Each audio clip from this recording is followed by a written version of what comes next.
So I just wanted to put this video together just to highlight some of the things that I've been noticing in a lot of elite level players. I really want to talk about here is the rotational sequencing of the pelvis and the thorax. And I've got 3 different golf shots here from Richard Bland, who's a good friend of mine and a European Tour player. We took these videos in March this year at the fantastic Jumeirah Estates Golf Club in Dubai.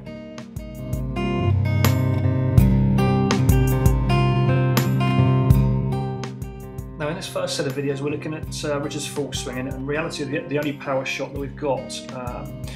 In the backswing, Richard rotates his hips, his shoulders and his hips in the backswing, and due to the nature of the backswing and the distance each segment has to travel around, the shoulders rotate at a much faster speed.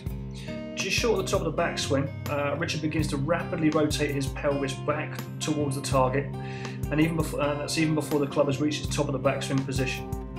During the downswing, the pelvis accelerates and then decelerates.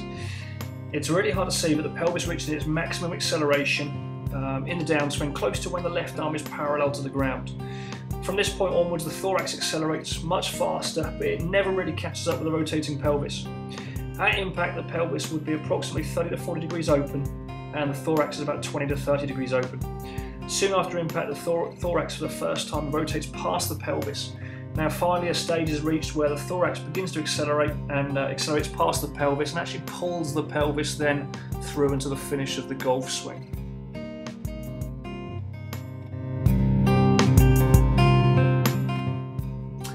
Okay, so we're on to a pitch shot now, and this is pretty much the first shot where Richard's actually not trying to create full power in the golf swing.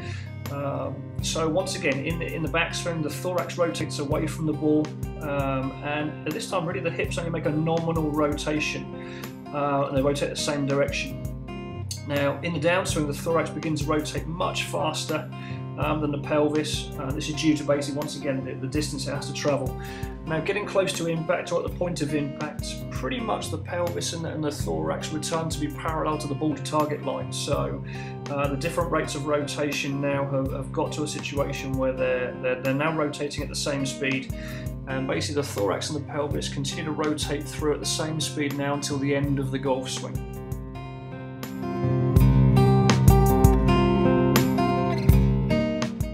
So we're on to the final shot of the 3 now, and this is the chip shot. Richard's closest to the green, and he's now really trying to limit the power that he creates across his body or through his body.